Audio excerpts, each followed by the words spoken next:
Fascination time!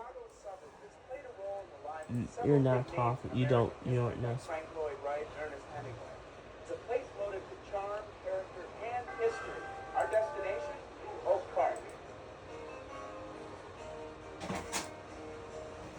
Spending the day in Oak Park, you're going to realize why this suburb is called a village. I love it out here. It's country. It's city and country mixed kind of like. That's what I like about it. It's Oak Park's charm that has attracted many Chicagoans over the years, even some of the famous ones. Frank Lipo from the Oak Park Historical Society is going to show us around. Frank, how you doing? Not too bad. Welcome to Oak Park. Thank you. Glad to have you here in Pleasant. Pleasant Home is one of Oak Park's many significant landmarks.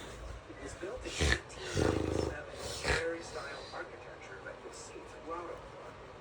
The home was once a private residence, but today, believe it or not, it's home to Hollywood's King of the Jungle.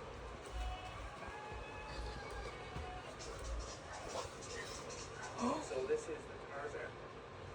Yeah, a lot of people don't realize that Edgar Rice Burroughs wrote the Tarzan stories, lived in Oak Park for about 10 years, and he'd grown up on the west side of Chicago and wrote a number of the stories while living here. It was in Oak Park that Edgar Rice Burroughs wrote four of his Tarzan Abs.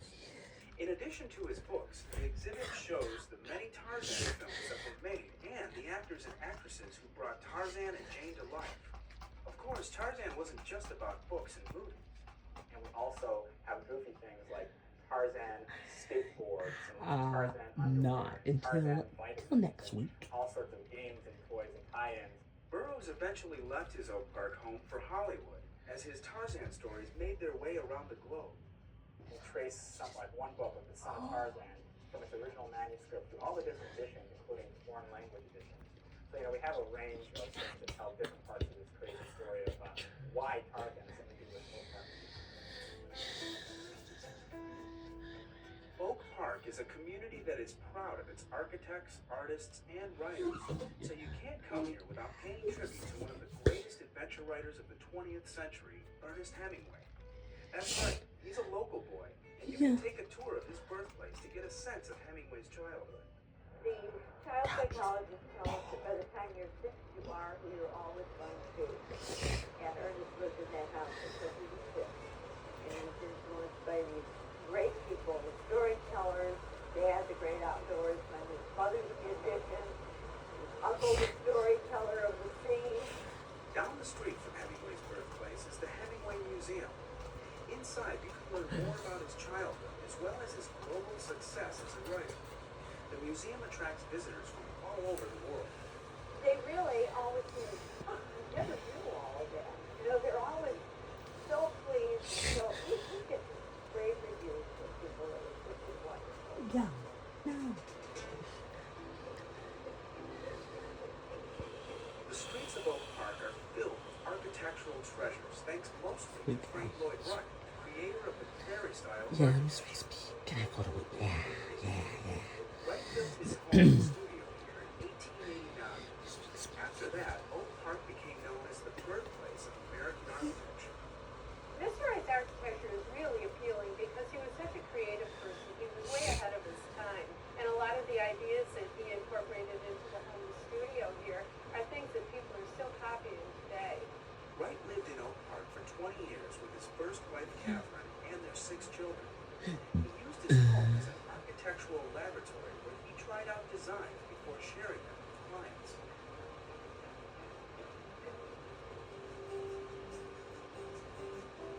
Frank Lloyd Wright's style can easily be viewed by just walking down the street. You can compare his style with the other forms of architecture from the same era. People take walk tours of the Frank Lloyd Wright Prairie School of Architecture Historic District, which includes Fourth Avenue, which is one of the many streets.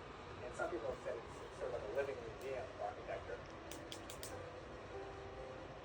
Finally, Frank Lloyd Wright's style can also be seen in Oak Park's Unity Temple, which he proudly called his little jewel.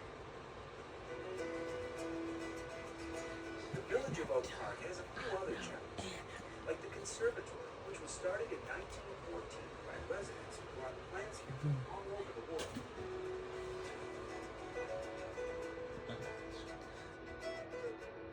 Strolling in the neighborhoods, you might also come across one of Oak Park's parks. We're in one of the Austin Gardens Park, and originally it was the Austin family estate. And this family, a very influential family, formed local bands.